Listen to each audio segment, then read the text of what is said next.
Hi, everyone. Welcome back to Taking the Lead. I'm your host, Ken Jacobs of Jacobs Consulting and Executive Coaching, but you know that.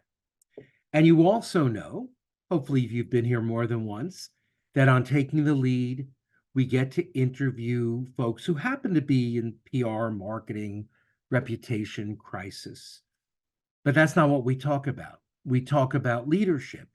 And I get to interview and share with you the wisdom of respected leaders. But sometimes I get to interview a friend who's a respected leader in the field. And that's what today is. So I'm about to introduce Ben Finzel. He is the president of Renew PR, which focuses on energy, environment, and equity communications. And he is the founder and managing partner of the Change Agencies. He's going to tell you a bit about what that is in just a moment. But previously, he was in DC, Glen Echo Group, Fleischman Hillard, Widmeyer Communications, started his career at Edelman. He's been a congressional staffer and a presidential appointee in the Clinton administration. So that what that means is, like me, he's old, but he's not as old as me. He's not as old as me. Anyway, it is my joy to introduce to you Ben Finzel. Now, so welcome to Taking the Lead, first of all. Thank you so much. Really great to be here. It is great to have you here. So we're going to start with the fact that you're one of the two founders and managing partners of the Change Agencies. I got to give a little shout out to Latricia, Christelle, and Tammy, and Christina Marie. You know who you are. We don't need their last names. Tell us briefly what the Change Agencies is all about. So we are the national network of independently owned public relations firms focused on inclusive and authentic communications to multicultural and LGBTQ communities. So the idea is we help businesses and organizations identify, assess, and address DEI communications challenges and opportunities. And there are 13 of us around the nation, and you can go to thechangeagencies.com and learn more. So you are the perfect person to answer this question, I think. What's your response when you hear leaders in PR and out of PR say that they're experiencing DEI exhaustion? So I think some perspective is helpful here.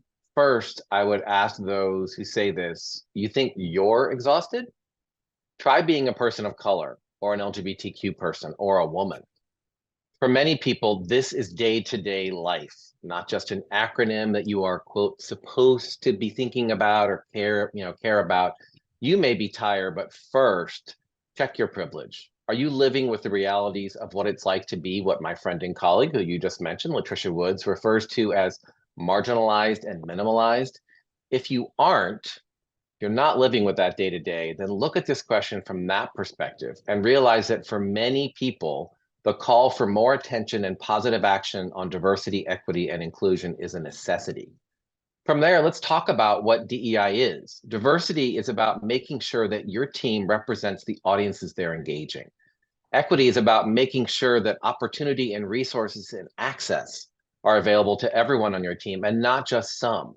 Inclusion is about making sure that any diversity efforts that you make are genuine and aren't just window dressing, with no real opportunity for everyone on your team to be heard and listened to.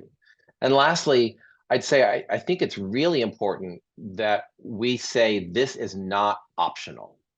DEI is the price of doing business today.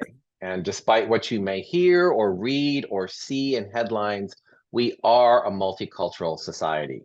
And those who understand, appreciate, and embrace that reality are the ones who will survive and thrive in the years ahead. So thank you for that. I'm thrilled that my answer has been that you're exhausted. Just imagine. So it's validating to hear that my answer may be right. I want to point out two things. Some of you can hear having a bit of a cold today. So you're going to hear that from time to time. And that's why you hear me doing the Ricola. And I wanted to point out that the day of this shoot is the 9th birthday for Renew PR. So happy birthday, or happy, is it a birthday Thank or an you. anniversary? Whatever it is, Uh, whatever it is, whatever, anniversary, happy, birthday, whatever, happy to we'll take you. it. Happy to you. The present's in the mail. Okay. Who's taught you the most about leadership in your career? And what were the most important leadership lessons they gave you? So how much time do you have? No, there's Then a you're there's very there's a then you're lot very of fortunate. Then you're very fortunate, aren't you? there are a lot of people. I'm going to point out two groups: colleagues and clients, and just a couple examples, because I think this is a really interesting question, and it seems obvious, but it actually isn't. I'll start with colleagues. So my boss, Henry Hubbard at FH, Fleischman Hillard, really, I'll say, refined my understanding of common sense in client counsel. He had all these great expressions that are, that we all know and love, but he would always talk about how you have to give them the arrows to Toyland, right? You have to show them how to get there. You can't just assume they know, right? He was really smart and understanding and encouraging, and that was so helpful to me and my second PR job. My boss, Scott Widmeyer at Widmeyer Communications, which is now a Finn Partners company, I should point out, gave me the opportunity to expand my leadership and then encourage me when I took the ball and ran with it, which doesn't always happen, I think we know, right?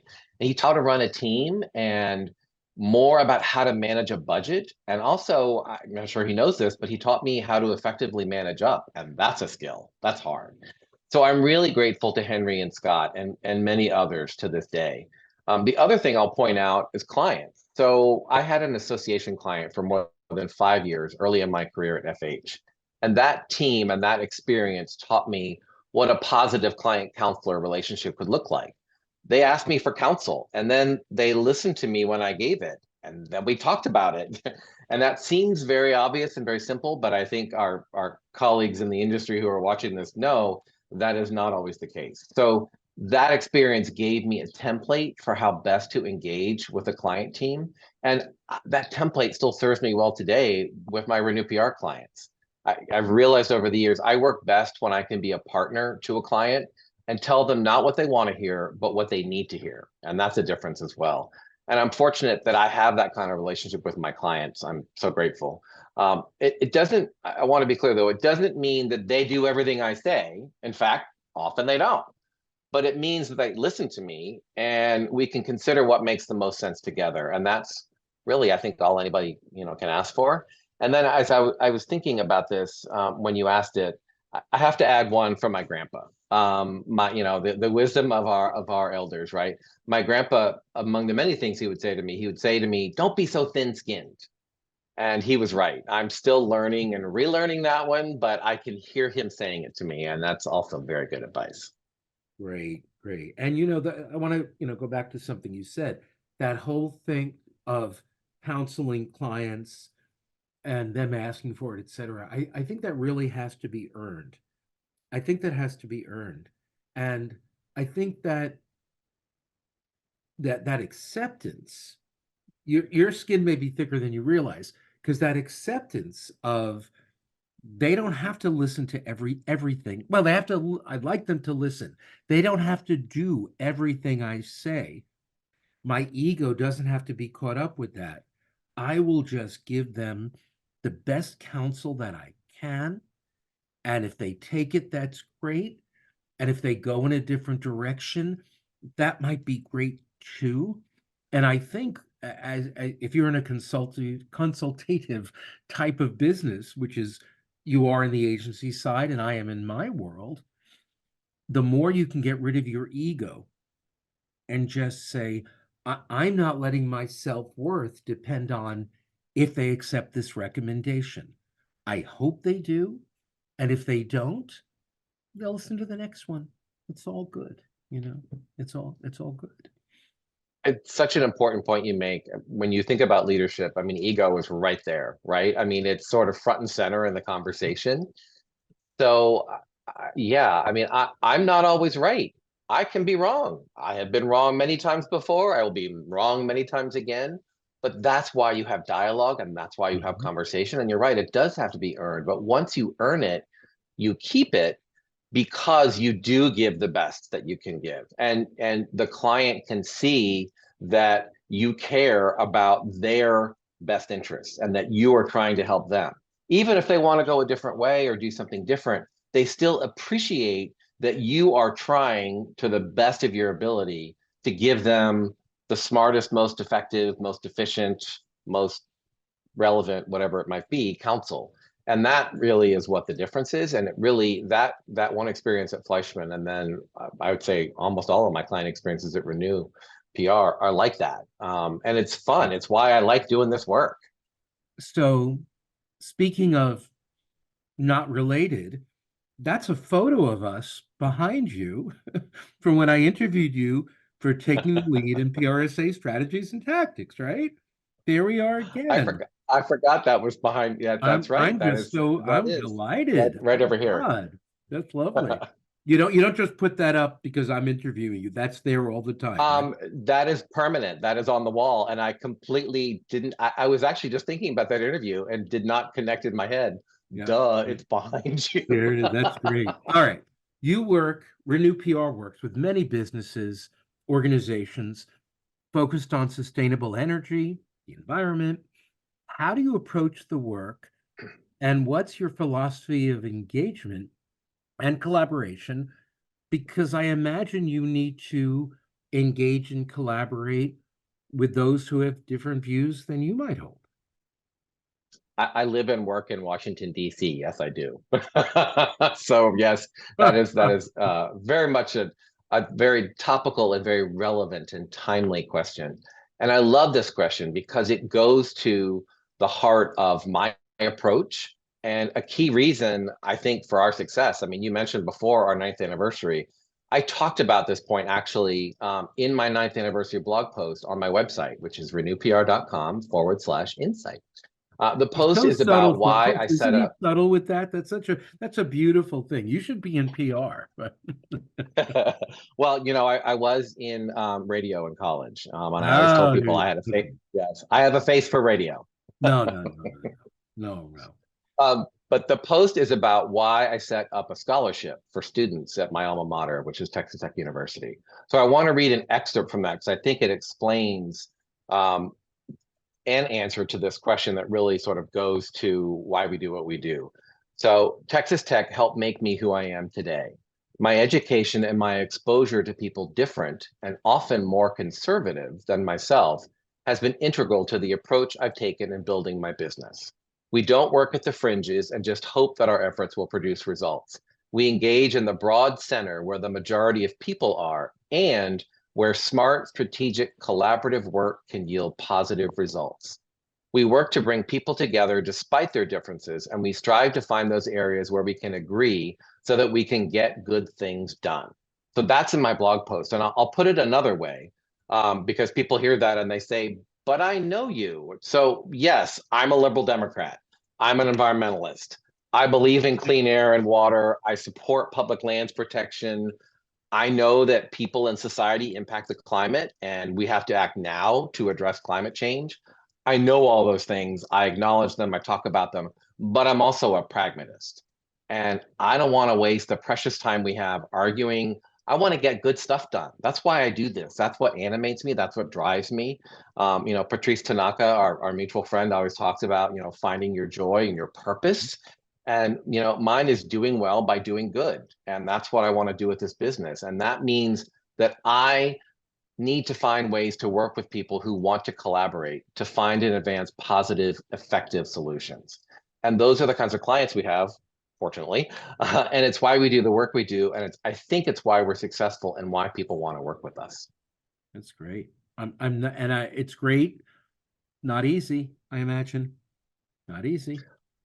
No, it isn't. But with age comes wisdom. And as you've pointed out before, I'm old. So there you Well, go. At least I we have don't, a tiny little bit of wisdom. I've for the still got ways to record, go, but I for the record on taking the lead, we don't even say that word. We can spell it out. We can spell it out, but we don't use that word. We don't use that word. Anyway, I mean, I feel younger than when we met, and I think we met 7 years ago or something, right? I Something like think that, we met, yes, 2017 right? in Seattle at the Counselors Academy conference. Well, what a good segue that is to my next question. Thank you, Ben. You are the chair of this year's PRSA Counselors Academy Spring Conference in the desert in Palm Springs, April 9th to 11th. Can you share top 3 reasons why agency owners or agency leaders, small to mid-size, must register now to attend, in addition to the fact that I'm presenting at the pre-con on BizDev and I'm presenting during the conference too. I'm allowed to segue, right? I'm allowed to promote a little bit. And in the regular session, I'm going to be talking about how to give truly constructive feedback. But that said, why else should agency owners and leaders register now and attend, obviously? Well, thank you for asking this question. I wrote down some thoughts because I wanted to make sure that I thought about this. This is really important to me. I mean, as chair, one of your jobs is salesperson, right? So I want folks to come. I want to see folks there. The easiest way to register is to go to caprsa.com, which is the external non-PRSA website. That address is too long for me to say out loud. So go to caprsa.com and you'll see the link that'll take you right to prsa.org so that you can register to attend. And here's why you want to attend. Number one, ready? If you're the owner or the leader of a small or a mid-sized independent agency, the participants in this conference are your people. I learned that in 2017, and it has been true every day since. When you attend, you will meet people who are facing the same challenges and dynamics as you. You'll talk with people who have solved some of the same problems as you're tackling right now, as well as people who can learn from you and the lessons that you can share.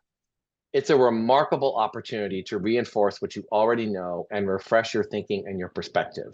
In fact, the theme of this year's conference, which is in Palm Springs at the Margaritaville Resort, April 9th to 11th, is Oasis in the Desert, refreshing your agency for 2024 and beyond. So these are your people, number one. Number two, the learning opportunities at this conference aren't limited just to agency operations or staffing or legal or accounting tips. It's all of those things plus emerging issues. You just talked with Curtis about AI. We're going to talk about AI. We're going to talk about diversity, equity, and inclusion.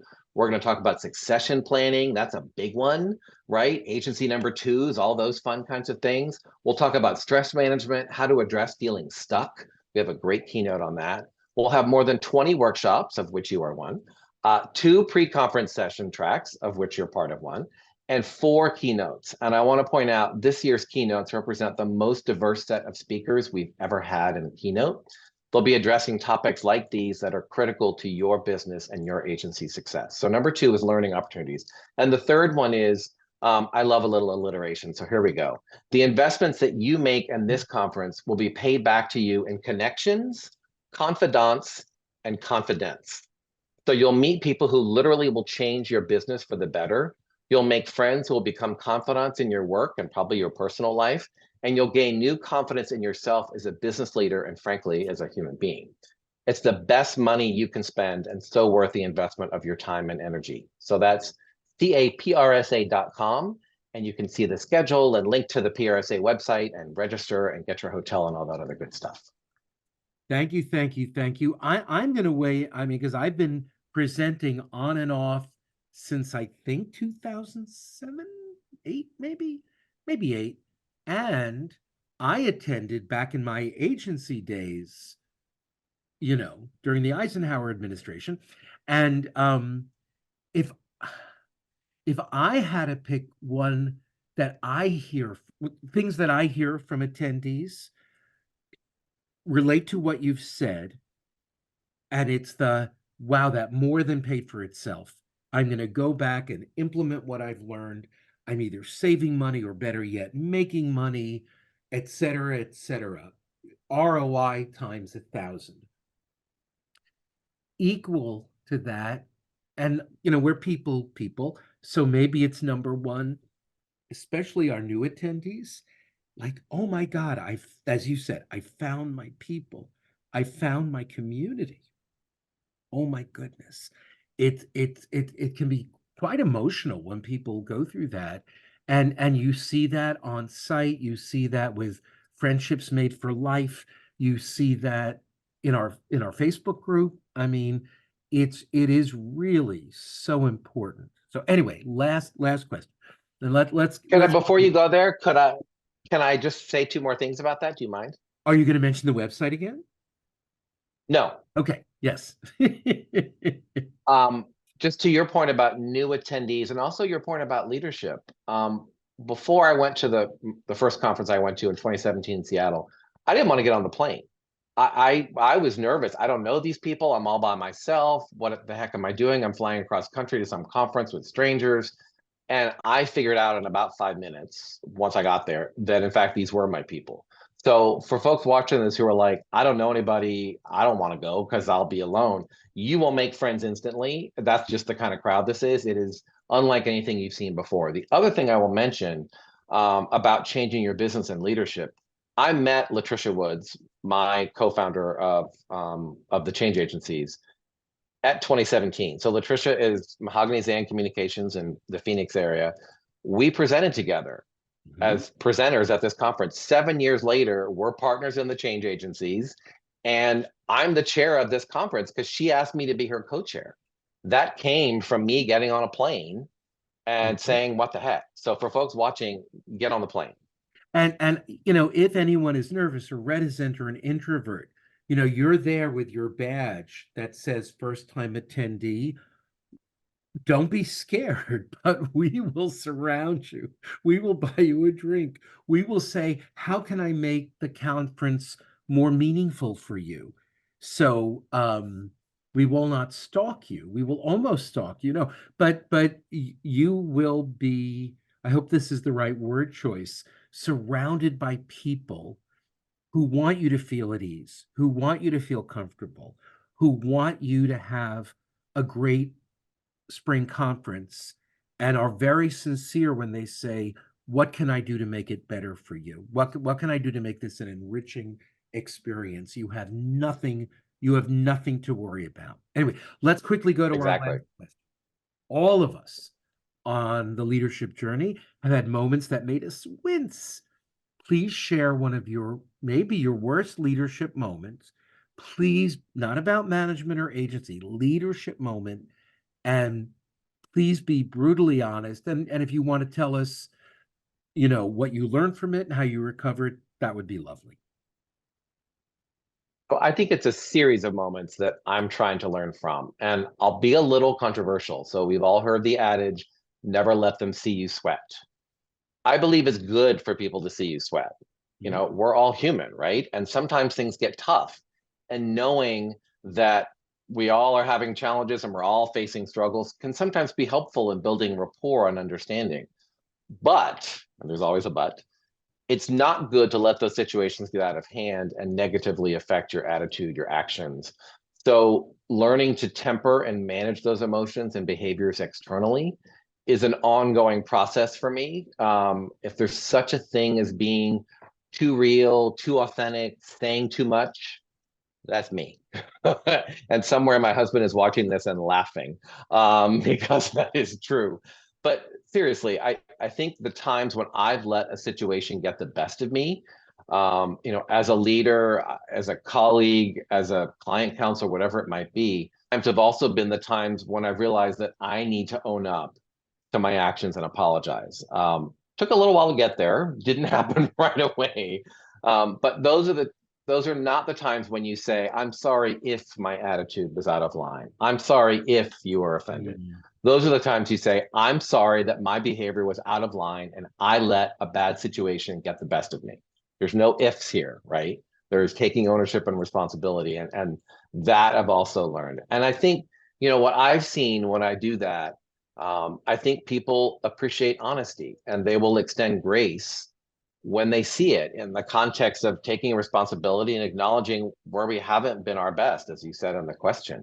And I think when you do own up to a mistake and learn from it, you're less likely to do it again, and others are more likely to kind of move on as well. It doesn't solve the problem, right? It doesn't mean it's not there, but it eases the path a little bit. And it's something I'm learning and relearning and trying to remember, right? So it's fine for folks to see you sweat. Just don't take it out on them.